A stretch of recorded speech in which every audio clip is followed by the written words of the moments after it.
जब्बर साहब, अब उन्होंने तो पासा खेल दिया ना। अब वो तो एक शहीद बन के इलेक्शन में जाने की तैयारी कर रहे हैं। वो कह रहे हैं कि आप लोग पैसे के दम पर ये बोली बोल रहे हैं अमेरिका वाली। देखिए, ये सारी गलत बातें होती हैं, सिर्फ सियासी बयानात होते हैं कि आलमी साजिश है, आलमी ये सब इनका एक बयान है। बाजवा साहब क्यों बोल रहे थे उनके खिलाफ इलेक्शन में जाने के लिए? आपने मेरा सवाल सुना मिस्टर जब्बर, मेरा सवाल सुना आपने? बाजवा साहब उनके खिलाफ क्यों बोल रहे थे?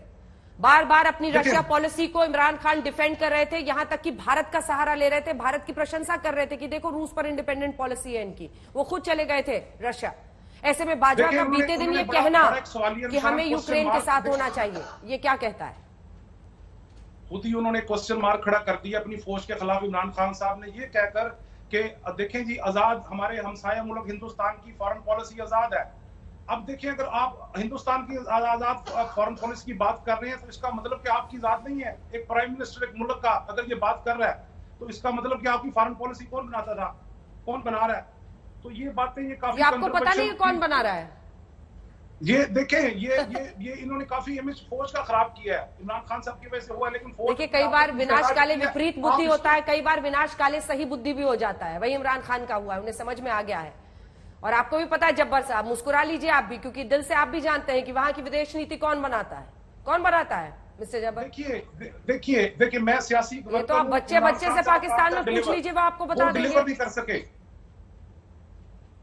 क्यों? 3.5 साल में डिलीवर नहीं कर सके, हालांकि उनको फ्री हैंड दिया गया। अगर एग्जाम में पाकिस्तान में आ गया कि पाकिस्तान की विदेश नीति कौन बनाता है, तो वहां के बच्चे भी लिख देंगे जो जब्बर साहब बोलने में घबरा रहे हैं। देखिए, ये बात अगर करेंगे तो फिर सारे मुल्कों का इस तरह होता है। पेंटागन की भी देखिए अमेरिकन आर्मी के अंडर है, तो ये चीजें चलती रहती हैं सारे मुल्क में। आपके भी उधर इस तरह ही है, ये चीजें की तरफ होती रहती हैं।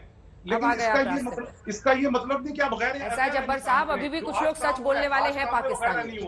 बिल्कुल।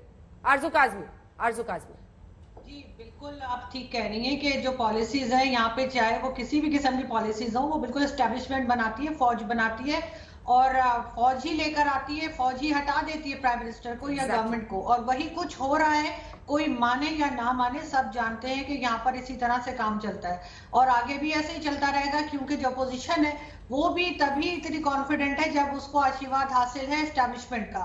इसीलिए वो बढ़ बढ़ के बात कर रहे थे, इसीलिए उनके पास इतने लोग भी जमा हो गए थे, और कई लोग ऐसे होंगे जिनको भेजा गया होगा कि उनके साथ जाके मिल जाओ। इस चीज से तो खैर बच्चा वाकिफ है, लेकिन इस वक्त प्राइम मिनिस्टर इमरान खान ने सिर्फ अपने लिए एक महफूज रास्ता ढूंढा है कि जिससे वो वोट ऑफ नो कॉन्फिडेंस की जो इंसल्ट है उससे बच सके।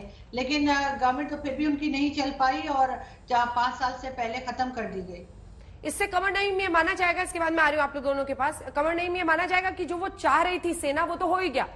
उन्होंने तरीका कुछ भी ढूंढा हो, अविश्वास प्रस्ताव खारिज करा दिया, खुद ही नेशनल असेंबली भंग करने की सिफारिश कर दी, लेकिन जो आर्मी चाह रही थी कि उनको हटना ही पड़ेगा, हटना ही होगा, वो हो गया। कमर नईम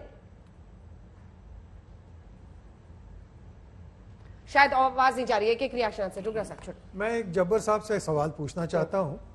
ये अपोजिशन पार्टी के लीडर्स कह रहे हैं कि वो पार्लियामेंट के सामने धरना करेंगे, वो तो इलीगल चीज है, तो उनको अरेस्ट कब किया जाएगा?